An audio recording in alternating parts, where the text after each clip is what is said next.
Shalom, shalom. Ah, gloire à Jésus. Saint-Esprit de Dieu, nous te bénissons. Oh, thank you, Jesus. Thank you, Jesus. Thank you, Holy Spirit. Nous bénissons Jésus pour ce moment glorieux. Nous bénissons le Saint-Esprit pour ce moment glorieux. Ezemo, Ezemo, you are the God of power. Ah, Ikemo, Ikemo, Ikemo, Ikemo. Toi qui suis ce message, que l'Éternel te bénisse. Que l'Éternel te fasse du bien. Que l'Éternel bénisse ta famille. Que l'Éternel bénisse l'œuvre de tes mains. Nous servons un Dieu fidèle. Nous servons un Dieu bon. Nous devons savoir que Jésus-Christ n'est pas un jeu. Nous servons un Dieu qui est réel. Il n'y a aucun Dieu réel plus que Jésus. Alléluia. Notre Jésus, il est plus réel même que les marabouts. Alléluia. Jésus-Christ est bon. Pendant que tu suis ce message, que le Saint-Esprit localise ta famille, que le Saint-Esprit localise ta maison, que le Saint-Esprit localise ta vie, et que les œuvres des ténèbres qui s'étaient levées contre toi soient anathèmes au nom souverain de Jésus-Christ. Ce matin, nous voulons manger à la table de l'Éternel. Mais ce message, ce matin, est un message qui va délivrer plusieurs familles. Est un message qui va délivrer plusieurs maisons. Est un message qui va délivrer quelqu'un. Alléluia. L'Éternel Jésus a dit dans Jean chapitre 8 verset 32 que c'est lorsque nous avons accès à la vérité que nous avons la délivrance. Plusieurs fois nous sommes oppressés, pas parce que nous avons péché. Plusieurs fois nous sommes oppressés, pas parce que nous avons commis l'iniquité, mais juste parce que nous avons été ignorants des choses spirituelles. Alléluia. Mais je prie l'Éternel que pendant ce moment, que tu vas suivre ce message, que le Saint-Esprit ouvre les yeux de ton cœur. Alléluia. Nous voulons parler sur le thème de l'autel et le vœu. Mandabré. Nous savons que l'autel, c'est une plateforme qui relie le monde visible et le monde invisible. Il n'y a pas quelque chose sur cette terre qui est plus dangereuse que l'autel. Je parle ici de l'autel de Satan parce qu'il y a les autels de Dieu, mais il y a aussi des autels de Satan. Alléluia. Nous devons savoir que lorsqu'une famille est sous l'emprise d'un autel maléfique, toute cette famille va vivre l'oppression, la sécheresse, la servitude jusqu'à ce que l'autel soit détruit. Alléluia. Et plusieurs familles, plusieurs personnes sont victimes à cause du fait qu'il y avait des gens qui avaient bâti des autels. Ça veut dire que tu peux naître dans une famille que des gens qui étaient avant toi, ils avaient bâti des autels, ils avaient fait des alliances. Tu te rends compte que tu arrives dans une famille, tu vis problème, oppression. Il y a même certaines personnes, tu aimes sortir du pays, mais ta vie ne reflète en rien d'une personne qui est en Europe.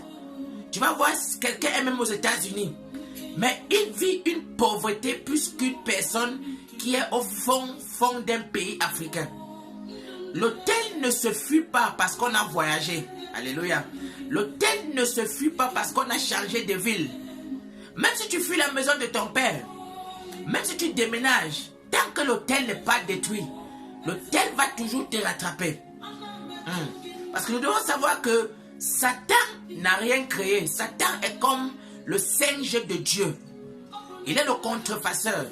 Satan connaît la puissance cachée derrière l'autel. Parce que Satan a vu comment Dieu opère avec des autels. Mandebré.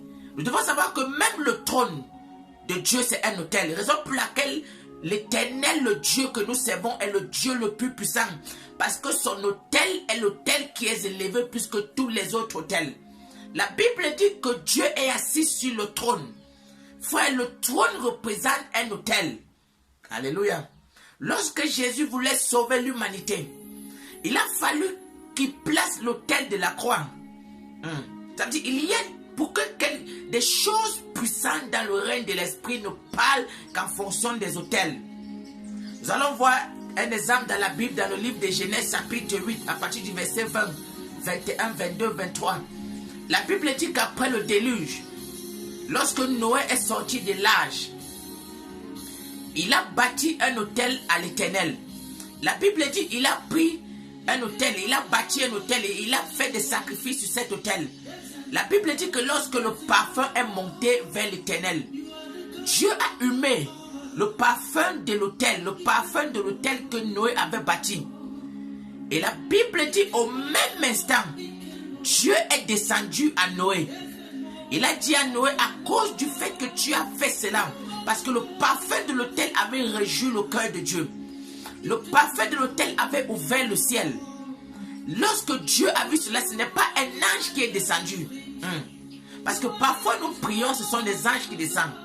Mais la Bible dit qu'au même instant que Noé a bâti cet autel, Dieu est descendu, il a fait une alliance éternelle avec Noé. Il a dit jusqu'à ce que la terre finira, je ne vais plus jamais détruire la terre avec les eaux. Regardons comment un autel peut être tellement puissant au point où un homme bâtit un autel et Dieu descend. Alléluia. My God. Tu peux gêner, tu peux prier, tu peux prier pendant des années et tu ne verras jamais Dieu. Parce que lorsque nous prions, ce sont des anges qui descendent, ce n'est pas Dieu. Alléluia. La Bible dit que lorsque nous prions, lorsque nous regardons l'Apocalypse chapitre 7, la Bible dit qu'il y avait des trônes, il y avait des anges au ciel, tous portaient chacun une coupe, qui sont le parfum, qui sont la prière des saints. Parce que lorsqu'un saint prie, sa prière entre dans la coupe que portent les anges. Et lorsque ta prière arrive au ciel, Dieu pour te répondre, ce n'est pas lui qui descend. Il envoie un ange pour exaucer ta prière. Raison pour laquelle la Bible parle le livre de Daniel. Lorsque Daniel a prié, Dieu a envoyé un ange. Mais le roi de Perse a bloqué l'ange qui venait avec la réponse de Daniel. Peut-être tu as tellement prié, tu as gêné pour un problème. Dieu t'a répondu. Nous servons un Dieu qui répond. La Bible dit, il dit à sa parole que si vous demandez quelque chose à mon nom, je vais vous donner. Dans Matthieu chapitre 7, verset 7, il dit demandez et vous recevrez. Mais comment tu te poses la question, tu as prié, tu as gêné pour un sujet depuis des années, mais il n'y a pas la réponse. Ce n'est pas que Dieu manque, Dieu n'a pas changé. Alléluia. Lorsque Daniel a prié, il y avait un autel qui était debout contre Daniel. Et la Bible dit que lorsque l'ange est venu, parce que j'aimerais dire à quelqu'un, l'autel a la capacité de bloquer même un ange. Alléluia. Satan connaît la puissance cachée derrière des autels. L'autel a la capacité de bloquer même un ange. L'autel a la capacité de bloquer une bénédiction qui vient du ciel. L'autel a la capacité de fermer une porte qui est ouverte devant toi. Raison pour laquelle l'apôtre Paul a dit une grande porte et d'un accès efficace mais ouvert. Mais mes ennemis sont nombreux. Le monde des ténèbres, ils ont compris la puissance et la force des autels. Alléluia. Ils savent quel est l'impact qu'un autel peut créer de génération en génération. Mais nous les chrétiens, nous sommes ignorants dans les choses de l'esprit. Raison pour laquelle nous allons parfois remarquer que Satan a parfois comme une autorité sur nous. Or la Bible dit dans Éphésiens chapitre 2 verset 6 que Dieu nous a ressuscités tous ensemble et nous a placés dans les lieux célestes très élevés, au-dessus de toute principauté, au-dessus de toute domination. Mais comment se fait-il que l'ennemi a parfois comme le dessus sur nous chrétiens? Alléluia. Parce que nous ignorons les choses de l'esprit. Raison pour laquelle l'apôtre Paul, lorsqu'il parlait au sein des Galates, il a dit Galates chapitre 4 verset 1, aussi longtemps que l'héritier reste un enfant dans les choses spirituelles, un enfant dans la révélation de la parole de Dieu, un enfant dans la connaissance des mystères du royaume. il n'en diffère à rien de l'esclave qu'il était avant. Alléluia. Parce que lorsque nous venons à Christ, nous sommes héritiers du salut, nous sommes héritiers du bonheur, nous sommes héritiers de la prospérité financière, nous sommes héritiers de cette chose. La Bible dit que lorsque l'Éternel Jésus est monté au ciel, la Bible dit que les anges ont commencé à chanter un nouveau cantique. Ils ont dit, toi qui as été immolé, tu es digne de recevoir la richesse, tu es digne de recevoir le pouvoir, tu es digne de recevoir l'autorité, tu es digne de recevoir la force, tu es digne de recevoir la louange, tu es digne de recevoir la gloire, tu es digne de recevoir l'honneur. Voilà les 7 choses que lorsque Jésus est monté avec son sang, le ciel l'a donné. Mais il y a quelque chose que Jésus a dit. Il a dit, Père, la gloire que tu m'as donnée, je les ai aussi données. Ça veut dire qu'il y a 7 choses qui sont mandatées à œuvrer dans la vie d'un chrétien. Mais comment se fait-il que Dieu dit, il nous a donné la richesse, la gloire, la louange, mais nous vivons sécheresse, pauvreté, oppression, misère. Alléluia. Ça, c'est pas le problème, la cause de Dieu, non. Le problème, c'est qu'il y a des autels qui combattent nos vies. Il y a des autels, frère, que tu le crois ou non. Alléluia. Il y a certains autels tant qu'ils ne sont pas renversés. Tu ne peux pas jouir la gloire de l'Éternel. Quel qu'en soit du fait que tu es chrétien, quel qu'en soit le nombre d'années que tu as donné ta vie à Christ, il y a des autels tant qu'ils ne tombent pas. Tu ne peux pas connaître l'élévation. Quel qu'en soit le nombre de promesses que l'Éternel a mandatées dans ta vie, quel qu'en soit le nombre de prophéties qu'on t'a prophétisées, il y a des autels que s'ils ne sont pas renversés, tu ne vivras jamais cette promesse. Mais je prie maintenant que pendant que nous suivons ce message, oh my God, que l'ange de l'Éternel commence à localiser les autels qui se trouvent dans nos familles et que ces autels prennent feu dans le nom souverain de Jésus-Christ. Nous allons voir quelque chose de très fort. Nous voulons parler de l'autel et le vœu. Alléluia. L'autel et le vœu. L'autel et le vœu. Mandebre itazo godo. Alléluia. Nous allons lire un petit passage et je vais te parler quelque chose. L'autel et le vœu. 1 Samuel chapitre 1. Alléluia. 1 Samuel chapitre 1. À partir du verset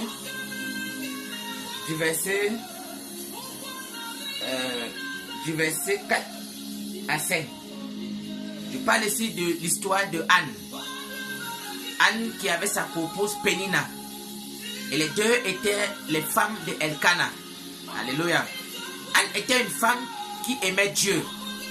Anne était une femme qui craignait Dieu. Alléluia. Lorsqu'on regarde même la définition du nom de Anne, ça signifiait grâce. Anne était une femme que Dieu même aimait. La Bible dit au verset 5,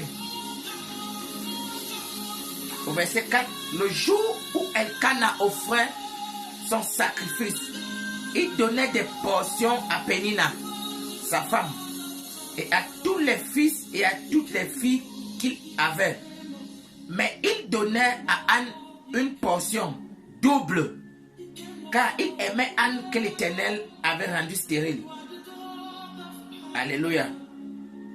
Au verset 7, la Bible dit, et toutes les années, il en était ainsi. Chaque fois que Anne montait à la maison de l'Éternel, Pénina la mortifiait. De la même manière, alors elle pleurait et ne mangeait point. Manda brégédé. Nous voulons aller directement au verset 11. La Bible dit que Anne, à partir du verset 9, Anne s'éleva après que l'on eut mangé et bu à Silo. Le sacrificateur Élie était assis sur un siège, près de l'un des poteaux du temple de l'Éternel. Verset 10. Et l'amertume dans l'âme, elle priait l'Éternel et versa des pleurs. Au verset 11, la Bible dit, elle fit un vœu en disant, Éternel des armées, si tu daignes regarder l'affliction de ta servante, si tu te souviens de moi et n'oublies point ta servante, et si tu donnes à ta servante un enfant mâle, je te le consacrerai à l'Éternel pour tous les jours de sa vie, et le rasoir ne passera point sur sa tête. Alléluia. Manda breke te débauche. La Bible parle, Anne était une femme qui aimait Dieu. Anne était une femme que Dieu aimait. Alléluia. Le problème du fait que tu es affligé ne veut pas dire que Dieu ne t'aime pas. Parfois même les gens qui sont tellement affligés, ce sont des gens que Dieu aime beaucoup. Mais comme Satan connaît que Dieu t'aime beaucoup, il veut à tout prix t'affliger. Alléluia. Parce que Satan connaît aussi ceux que Dieu aime. Pénina n'aimait pas Dieu, mais elle n'était pas stérile. Pénina ne servait pas Dieu, mais elle accouchait des enfants mâles, des enfants filles. Alléluia. Mais Anne qui aimait Dieu, elle était stérile. La Bible dit que pendant des années, Anne a pleuré. Pendant des années, Anne a murmuré. Pendant des années, Anne a versé des larmes. Mais rien ne s'est produit dans sa vie. Alléluia. Plusieurs fois, nous croyons que c'est le fait de tellement pleurer qui va arranger certaines situations dans nos vies. J'aimerais dire à quelqu'un, quelle qu'en soit la quantité de larmes que tu peux verser par jour, frère, le monde des esprits ne connaît pas les larmes. Quand tu pleures, tu donnes plus de joie à Satan. Parce que la Bible dit dans Jean chapitre 10, verset 10, il a un seul but, détruire, égorger et voler. Ça veut dire quand tu pleures, lui il sait qu'il accomplit son but dans ta vie. La Bible dit que Anne a pleuré. Anne a crié. Rien ne s'est passé dans sa vie. Sa stérilité n'est pas finie. Pénina la mortifiait nuit et jour. Pénina l'insultait femme stérile. Femme stérile. Femme qui n'a pas d'enfant. Je ne connais pas comment on t'insulte aujourd'hui. Je ne connais pas comment les gens de ta famille t'insultent. Les mêmes gens qui t'ont bloqué, ce sont les mêmes qui t'insultent encore. Les mêmes gens qui ont bâti des hôtels contre toi, ce sont les mêmes qui t'insultent. Parce qu'ils savent qu'ils ont fait des choses contre ta vie. Tu vas voir dans ta famille, tout le monde t'insulte. Tout le monde te rejette. Parce qu'ils savent qu'il n'y a plus rien qui peut sortir de toi. La Bible dit que lorsqu'on allait dire à Nathanaël que le Messie est à Jérusalem, parce qu'on savait qu'à Jérusalem, rien de bon ne pouvait sortir. C'était comme une ville maudite. C'était comme une ville perdue. Nathanaël a dit, qu'est-ce qui peut bien sortir de bon dans cette ville? C'est ça que les hommes disent dans ta vie, que qu'est-ce qui peut bien sortir de bon dans ta vie? Alléluia. Mais la Bible dit, un jour, Anne est allée à Silo. Après que les gens ont mangé, ils ont bu. Elle a pleuré comme d'habitude. Elle a vu beaucoup d'années, rien ne s'est passé. Elle a vu tellement de pleurs, rien ne s'est passé. Un jour, elle a dit à Dieu, elle a fait un vœu à l'Éternel. Si tu me donnes un fils, je te donne un prophète. Oh my God! La Bible dit en Israël, il n'y avait plus de juges. Élie le sacrificateur, Dieu sur le plan spirituel l'avait déjà rejeté. Ses deux fils, Phinéas et Ophni, ils étaient déjà rejetés par Dieu. Dieu voulait un prophète en Israël. Dieu voulait un sacrificateur en Israël. Dieu a suivi le vœu de Anne. My God. Et la Bible dit que le ciel est allé en mouvement. Lorsque Anne a dit à Dieu, je fais un vœu, tu me donnes un fils, je te donne un prophète. Dieu s'est levé, il a ouvert ses entrailles. Alléluia. J'aimerais dire à quelqu'un quelque chose. Il y a une force cachée derrière le vœu. Raison pour laquelle même l'Éternel a dit, avant que tu ne fasses un vœu, tourne d'abord ta langue. Réfléchis d'abord bien. Parce qu'il est plus préférable de ne pas faire un vœu et ne pas l'accomplir que de l'avoir fait. Parce que Dieu est sensible au vœu. Alléluia. Lorsque tu fais un vœu, le vœu a la capacité de détruire un hôtel dans une famille. Le vœu a la capacité d'arracher un hôtel dans une famille. Frère, il y a des choses qui n'arriveront jamais parce que tu as prié. Il y a des choses qui n'arriveront jamais parce que tu as pleuré. Anne a pleuré, Dieu la regardait. Anne a prié, Dieu la regardait. Dieu avait cette compassion de Anne. Mais il y a des choses, des lois spirituelles. Alléluia. Il y a des lois spirituelles. Si dans ta famille, on a bâti des hôtels contre toi, pleure comme tu veux. Tes pleurs ne brûleront jamais l'hôtel bâti contre ta vie. Alléluia. J'aimerais donner à quelqu'un un secret ce matin. Quel est le sujet que tu as tellement pleuré? Quel est le sujet que tu as tellement prié? Frère, il y a une puissance derrière le vœu. Lève-toi ce matin. Dis à l'Éternel, par rapport à telle situation, je te fais tel vœu. My God. Et tu verras l'Éternel s'élever. Parce que lorsque tu fais le vœu, c'est comme un hôtel que tu as bâti à Dieu. C'est comme un hôtel que tu as bâti à Dieu. Et j'aimerais dire à quelqu'un, un homme ne détruit pas un hôtel. C'est un hôtel qui détruit un autre hôtel. Alléluia. La Bible dit dans le livre de 1 Samuel chapitre 4, je crois à partir du verset 5. Lorsqu'on avait retenu l'âge de l'alliance, on avait amené l'âge de l'alliance auprès de l'autel Dagon, du dieu Dagon. L'âge de l'alliance était comme le lieu où Dieu se manifestait. C'était comme, parce qu'un hôtel, c'est une plateforme où il y a rencontre entre les humains et les divinités. La Bible dit que dans la nuit, l'âge qui était l'autel de Dieu s'est levé et a coupé la tête de Dagon. Alléluia. Parce que c'est un hôtel qui renverse un autre hôtel. Mais les gens n'ont pas compris ça. Tu vas tellement prier, jeûner. Tu vas même faire 2 ans, 10 ans dans le jeûne. Mais tu vas voir, l'autel ne tombera jamais. Il y a des choses que la prière résout, mais il y a des choses qu'il faut bâtir un hôtel à l'Éternel. Beaucoup de personnes disent que l'autel, c'est les choses de l'ancienne alliance. Frère, j'aimerais te dire quelque chose. Jésus est venu dans la nouvelle alliance. Il a porté l'autel de la croix. Mais lui-même, il a encore dit que chacun porte sa croix et me suive. Pourquoi? Alléluia. Il dit que chacun porte sa croix et il me suive. Alléluia. Et le monde occultiste a compris ça. Frère, quel est le nombre d'hôtels qu'on a bâti contre ta vie? Si on te donne une prophétie, si tout le monde te rencontre, on dit Dieu m'a dit telle chose, tu fais les sons, tu vois telle chose, et tu ne vis jamais la chose, comprends automatiquement et il y a un hôtel qui combat cette chose. Alléluia. Frère, c'est un secret. C'est qu'il y a un hôtel qui combat cela. Et lorsqu'on bâtit un hôtel contre une famille, contre un individu, frère, tant que l'hôtel ne tombe pas, il ne peut pas connaître le bonheur qu'on appelle, qui se trouve dans les mains de Dieu. Lorsque Balak voulait détruire Israël, il a appelé Balaam. Il a bâti 7 hôtels. Pourquoi? Parce que l'hôtel a une grande puissance. Mais j'aimerais dire à quelqu'un ce matin, qu'est-ce qui ne va pas dans ta vie? Peut-être c'est le travail que tu veux perdre. Peut-être c'est le mariage qui vacille.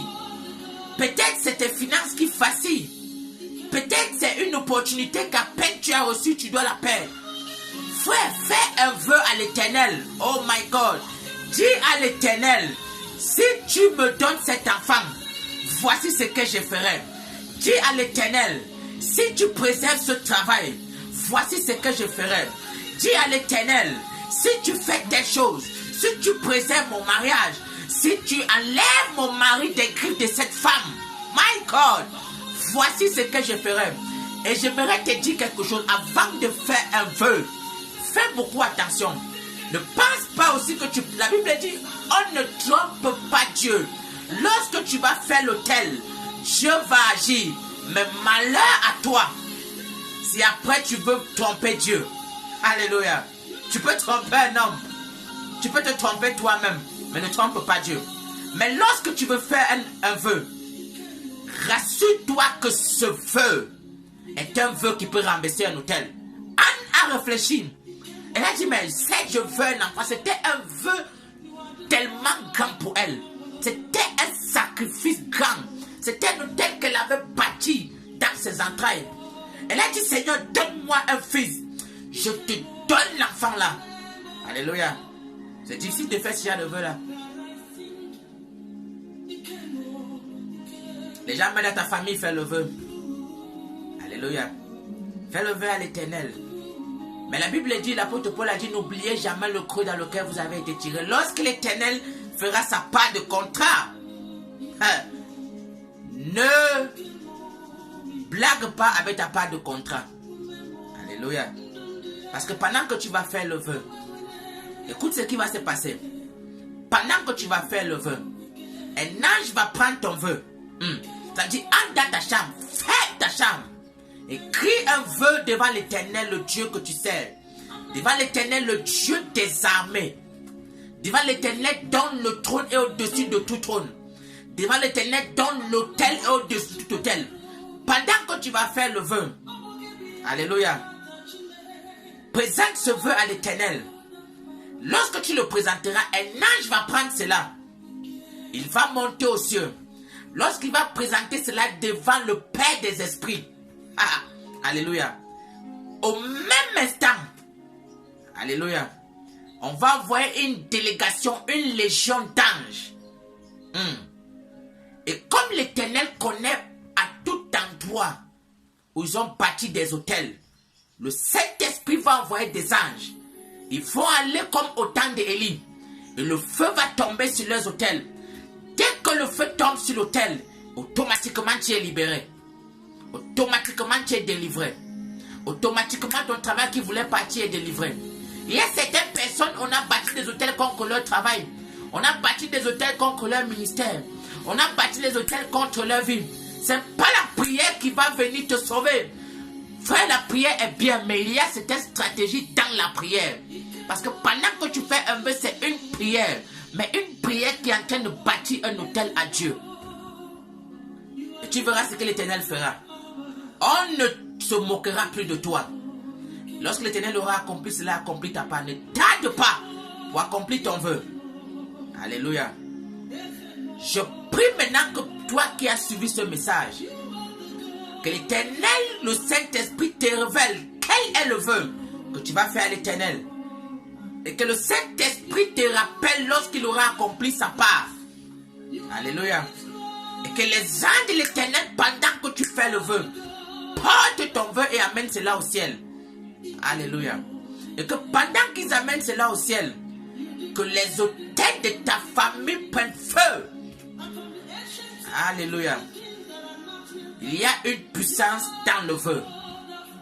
Frère, je bénis l'Éternel, toi qui m'as suivi aujourd'hui. Je bénis le Saint-Esprit, toi qui m'as suivi aujourd'hui. Et je rends grâce à l'Éternel parce que je crois que pendant que tu appliques la guerre par le vœu, les hôtels de ta famille tombent. Sois béni. Que l'Éternel te bénisse. Que l'Éternel te comble. Nous bénissons l'Éternel. Nous célébrons le nom de Jésus dans ta vie. Si tu as des questions par rapport à ce message, par rapport à d'autres messages, laisse-nous un message sur le numéro qui est en commentaire. Si tu as besoin d'un suivi, laisse-nous le message en commentaire. Que l'Éternel te bénisse, que l'Éternel bénisse ta famille, que le sang de Jésus te couvre. Shalom.